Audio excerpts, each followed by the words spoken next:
Como le informamos, el Senado de Estados Unidos votó ayer jueves de manera unánime a favor de establecer el Día Nacional en memoria de Charlie Kirk, luego del asesinato del joven activista conservador y fundador de Turning Point USA.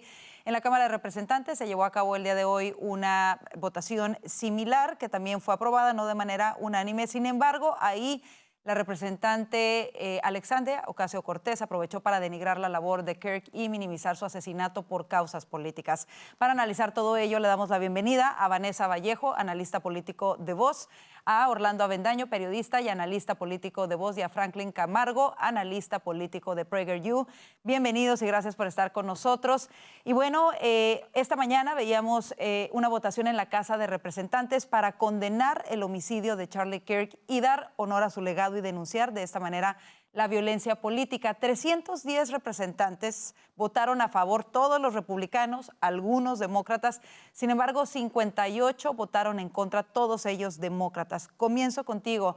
Vanessa, ¿crees que estos votos en contra son un mensaje de aprobación e impulso de alguna manera a la violencia política que vive el país?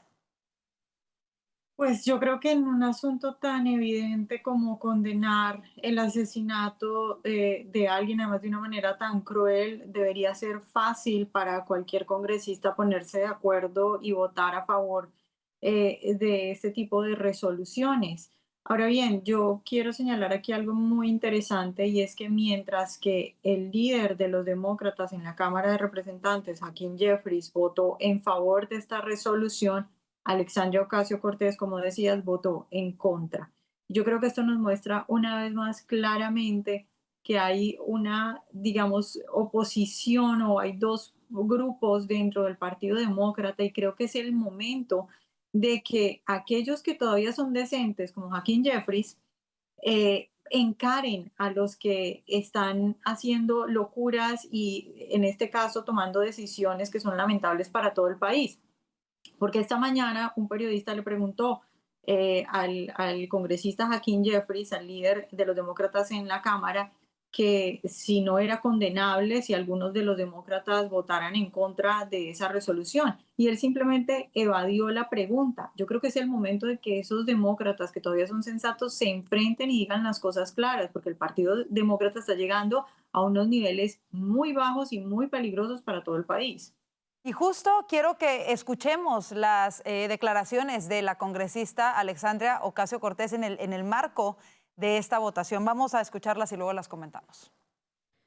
We should be clear about who Charlie Kirk was.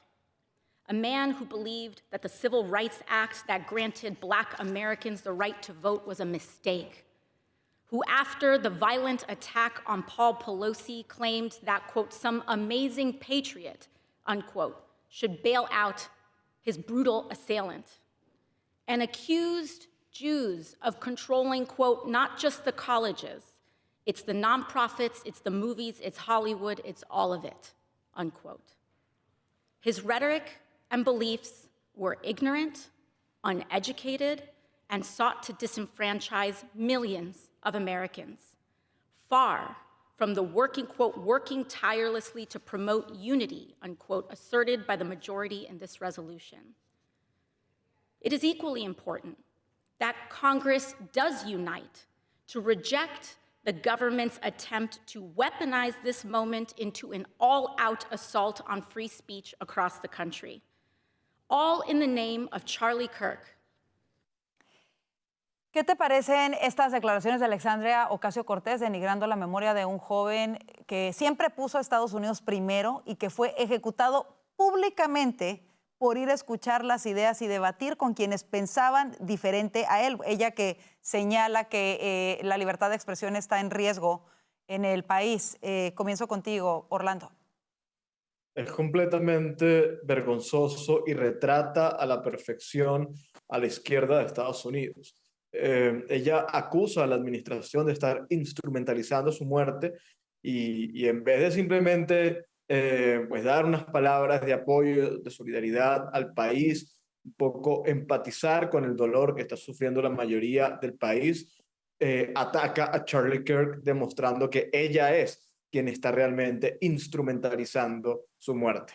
Es una vergüenza. Esto lo que hace es legitimar la violencia de Estados Unidos, legitimar la terrible tragedia que vimos la semana pasada.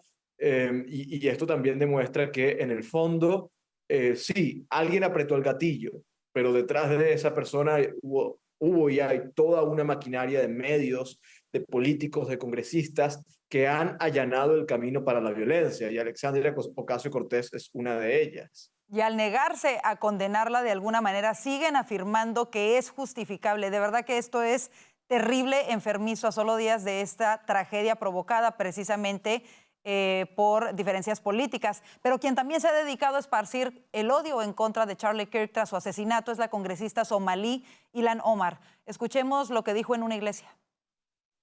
I do believe those of you who are interested in rewriting this hateful man's history are full of.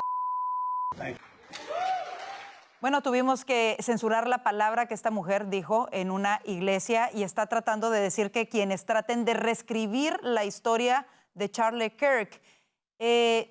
Yo me pregunto qué piensas de esto, Franklin, sobre todo cuando ella y Alexandria Ocasio-Cortez nunca dijeron en su momento vamos a recordar quién era George Floyd, por ejemplo. ¿No? ¿Qué piensas de esto, Franklin? Y la comparación vale la pena y es necesaria porque la reacción que ha existido por parte de los progresistas es completamente vergonzosa. Esto no se trataba de una resolución, como decía Alexandria Ocasio-Cortez, que intentaba politizar y de alguna u otra forma lo sucedido con Charlie Kirk. Nada más lejano de la realidad. Lo que buscaba era unificar el país en torno a algo simple. La violencia política es inaceptable. Usar la fuerza para neutralizar a un individuo privado por lo que dice es antiamericano, es terrible. De hecho, la resolución tenía 5 puntos principales. El primero era condenar de la manera más fuerte posible el asesinato a Charlie Kirk. La segunda era rendir honores a las fuerzas del orden y todo su esfuerzo en tratar de encontrar al responsable de este asesino y todas las investigaciones correspondientes. Lo tercero era enviar las condolencias a la familia de Charlie Kirk, principalmente a Erika Kirk, un padre de 31 años, esposo de una mujer cristiana con 2 niños, una niña de 3 años y un niño de 1 año, era enviar las condolencias. El cuarto era rendir honor a la vida de Charlie Kirk. Y el quinto punto era llamar a todos los americanos a rechazar la violencia venga de donde venga. No hablaba de rechazar la violencia de la izquierda, rechazar la violencia de los de Antifa, de los comunistas. No, este documento era lo más objetivo y céntrico posible, tan objetivo y de centro como puedes imaginar. Y aún así obtuvo el rechazo de una gran cantidad de demócratas. Esto habla de una ideología progresista que les encanta criticar el discurso de odio, pero el discurso que están hablando es el discurso que ellos odian. Y cuando ellos precisamente te llaman fascista, te llaman nazi, te llaman Hitler, es porque creen que es justificable utilizar el uso de la fuerza y la violencia para callarte. Y por eso es importante recalcar, nada más fascista, nada más autoritario que esas personas que creen que es justificable y de hecho digno de admirar, digno de celebrar el asesinar a una persona por sus ideas. Y por cierto, no queda únicamente en Charlie Kirk, o hay información sobre el intento de asesinato a Kavanaugh de hace unos 2 años. También tenemos obviamente información del asesino de Brian Thompson, el CEO de United Healthcare, que ha recibido toda también una admiración, Luigi Mangione en Nueva York, que hay un culto a la maldad, un culto a la violencia, siempre y cuando venga de la izquierda y tiene representación política en Washington, D.C., lamentablemente. Y no dejemos de lado los atentados en contra del presidente Trump, ¿no? El año pasado, mientras era candidato. Y creo que en ese sentido, aquí lo grave es ver esta doble moral, específicamente de estas congresistas, estas palabras de Ilhan Omar, donde ella decía, quien intente reescribir la historia. Nadie está intentando reescribir la historia, al contrario. Creo que quienes admiraban la labor de Charlie Kirk, que son muchísimos, que era en defensa de los intereses de Estados Unidos, en amor a este país, están muy orgullosos de compartir la labor y el legado que él dejó. Quienes sí en realidad intentaron reescribir la historia fueron ellos, con el asesinato terrible, por cierto, con la muerte terrible de George Floyd, pero ahí sí en ningún momento hablaron de su historial delictivo, de arrestos por drogas, por robo. Ahí lo convirtieron en un santo, quemaron ciudades y destruyeron. Hubo 35 muertos al menos por estas protestas de Antifa y vienen ahora en una iglesia a insultar a un hombre cristiano, a un hombre de valores familiares, que lo único que hacía era eso, debatir sus ideales conservadores y darle la oportunidad a otros de debatir, y justifican esta violencia. Es terrible, es enfermizo. Vanessa, quisiera tu opinión específicamente en estas declaraciones, y también la congresista Rashid Tlaib haciendo lo mismo, volviendo a utilizar la palabra fascista en el marco del despliegue de la Guardia Nacional en D.C. para contrarrestar la delincuencia, sabiendo que estamos a una semana de un asesinato político en donde una de las balas tenía inscrita la palabra, toma esto, fascista. Y estos congresistas siguen incendiando esta retórica violenta. ¿Cómo lo ves, Vanessa? Y Orlando, quisiera su respuesta, la de los dos. Bueno, yo creo que simplemente ellos están redoblando su apuesta. Ese grupo de personas ese grupo de personas, de congresistas, no va a cambiar su narrativa, no va a cambiar sus ataques. Y yo por eso creo que aquí, claro, por un lado es importante que los votantes reaccionen a este tipo de cosas, y yo creo que siempre lo más importante es la reacción de los individuos en general, el castigo de la sociedad. Pero también, como decía antes, es importante que el Partido Demócrata haga algo, y si no lo van a hacer públicamente, al menos que lo hagan internamente.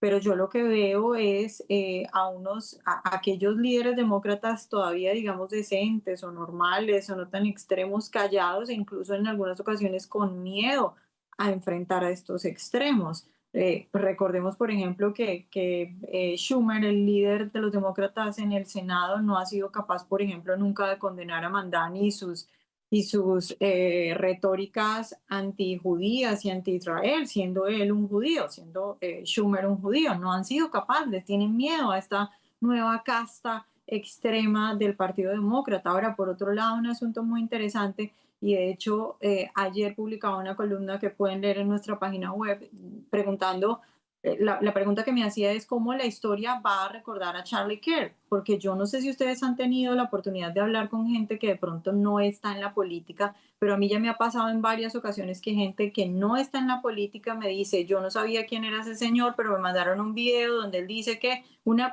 persona, por ejemplo, me dijo, donde él dice que todos los inmigrantes se tienen que devolver a su país. Entonces yo le pregunté, bueno, pero ¿qué le preguntaron? ¿Qué siguió después? ¿Cuál fue? Me dijo, no sé, solamente decía eso.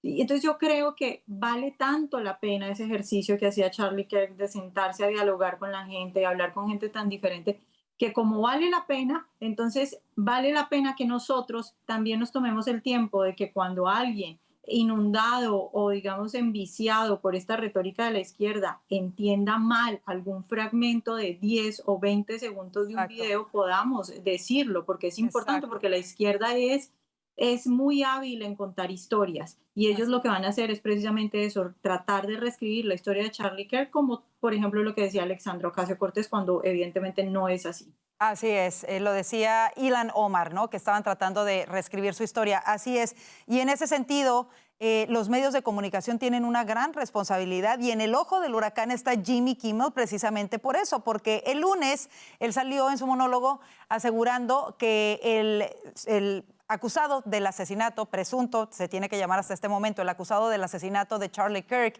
era un MAGA, cuando ya todo el fin de semana habíamos tenido información de que había sido absorto por la ideología de izquierda, ideología de género, en una relación con un hombre que está transicionando a ser mujer, y señalar esta falsedad en ese marco no solamente es un chiste o una broma, sino es desinformación, y desinformación incendiaria, además, como la que acaba de mencionar Vanessa. Orlando, ¿cómo lo ves? Y la reacción de los liberales de acusar a la administración de tratarla de hacer responsable por la suspensión de Jimmy Kimmel.